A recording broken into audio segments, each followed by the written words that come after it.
Imagine this. It's 9 a.m. We're all sitting on the same wooden chairs, looking at the same whiteboard and the same person, the teacher, the knower. At the same time, my classmates and I are looking bored, yawning. Sometimes we even ask ourselves, is what we are learning helpful? Why am I doing it? Will I ever need this information? If you've ever been through this experience, please raise your hand. Well, I can see that a lot of people have raised their hands. So we can all relate to this. Now you can put your hands down. Well, this is what my TED Talk is about today, the flaws in today's educational system. Hi everyone, my name is Sara, and since last year, I've been a restless critique of the 21st century's educational system.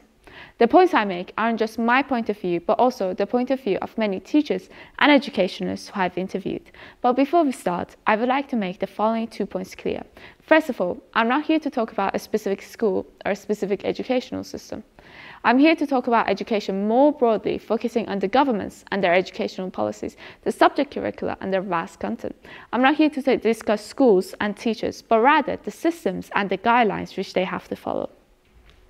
Second of all, I have my greatest respect for all teachers around the world, especially those who have worked so hard to educate me myself. I think education is a great human resource where we learn a lot, such as respect, politeness, commitment, discipline, and many more. But my question is, does it really prepare us with the social skills we need in life? Social skills, I call it social education. But by social education, I don't mean memorizing formulas and techniques and definitions about how to socialize. But by social education, I simply mean that we need more opportunities for group work in our today's educational system. Group work in our today's society is a crucial factor. No matter if you want to become a doctor or a teacher or a president, you never work on our own.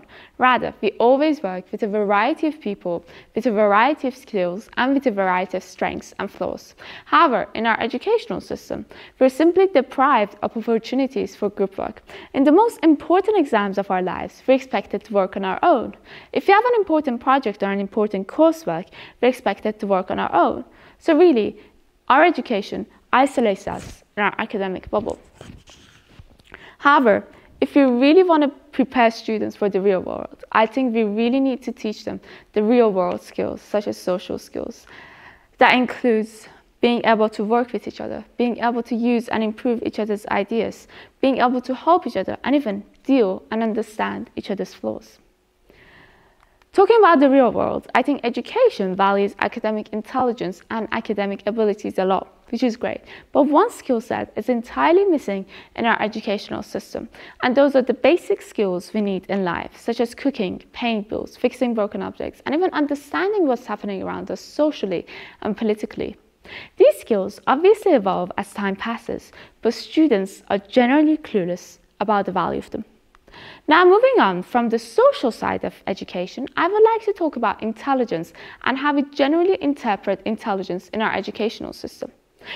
Unfortunately, you will not be regarded as an intelligent person if you do not succeed in standardized exams of our education, even if you might be a brilliant artist, a brilliant composer, or a brilliant musician, but not just capable enough or passionate enough to do well in academics, you will be called a failure. And this sense of failure has a very common outcome, which is called self-fulfilling prophecy. It means that when we constantly tell students that they're a failure, they actually start believing that they're a failure. As a result, their self-esteem will be entirely destroyed. And following our previous example, they will stop thriving in the very creative area they enjoy, believing that they're a failure. Or they will even stop thriving in academics, believing that they're a failure. So here we can really see how destructive education's idea of intelligence can be. Education simply assumes that everyone has to have the same type of intelligence, academic intelligence. Now, I'm not saying that this is futile, quite the opposite. I think it's very, very valuable because it teaches us how to write, how to read, how to calculate well, how to memorize well. But just because academic intelligence is valuable, that doesn't mean that other types of intelligences, such as bodily kinesthetic intelligence or musical intelligence, is futile. So I think here we can come to a very important conclusion. Education is standardized. Education just values individuals' academic abilities, academic intelligences, and academic achievements. I think instead of simply valuing individuals' academic abilities, we really need to start valuing individuals' non-academic abilities, non-academic achievements, and non-academic intelligences.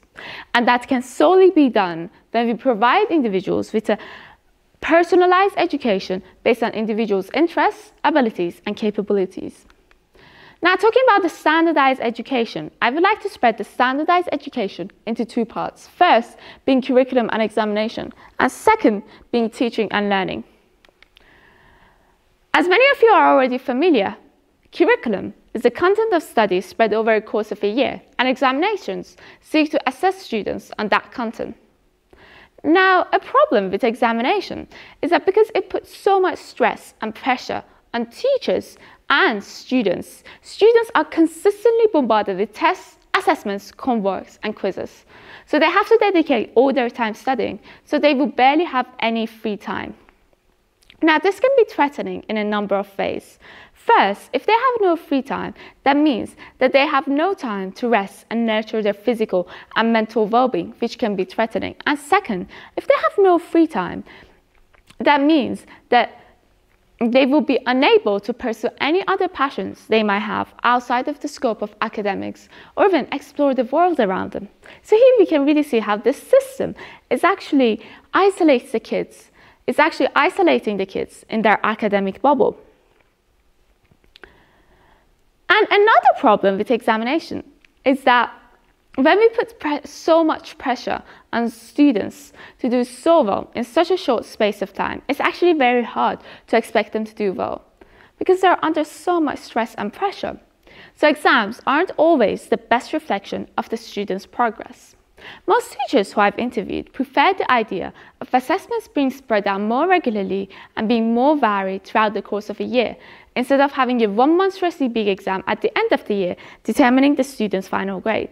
This approach is also more efficient because it motivates students to work hard throughout the course instead of simply cramming everything at the end. Now, the next branch is teaching and learning. When I use the word teacher, most of you come up with an image of a serious specialist standing in front of the whole class and simply giving direct instructions. Frankly, this is not my definition of a teacher, and I think it shouldn't be. I think a teacher is somebody who encourages their students, who empowers their students, and who keeps their curiosity alive. Frankly, this doesn't normally happen in our educational system, and that is due to the systems and the guidelines which our teachers have to follow. Our teachers simply have to go through direct instructions, teach and repeat concepts, and assess students over and over again on that concepts. And here you can see how this system is a barrier to the students' curiosity, discovery, and passion. And you might ask me, why is this important? And my answer is very straightforward. One of the most important reasons for one of the most important creations and inventions of human beings has been the ability to discover, to explore, and to take risks. However, there is a little space for this in our educational system because students simply have to memorize information over and over again and simply have to sit tests on them over and over again. This is why having a practical-based education and having a discovery-based education is just as important as having a theoretical education, because it gives the students the desire to understand, to explore, and it fosters their passion in discovery and progress. So if you're really aiming to educate human beings in our educational system, we really need to treat them as human beings in education, not simply as robots who memorize information, repeat well, think well, calculate well, and write well. I think we really need to make sure that we are giving them the basic skills such as social skills, political and social interpretation, and also we really need to make sure that they're creative, they're passionate, and they're risk takers, and that every single achievement of individuals is valued. And again, I would like to repeat myself. Education is one of the most important human resources we have on earth, where so much can be fostered and developed just if we allow it to.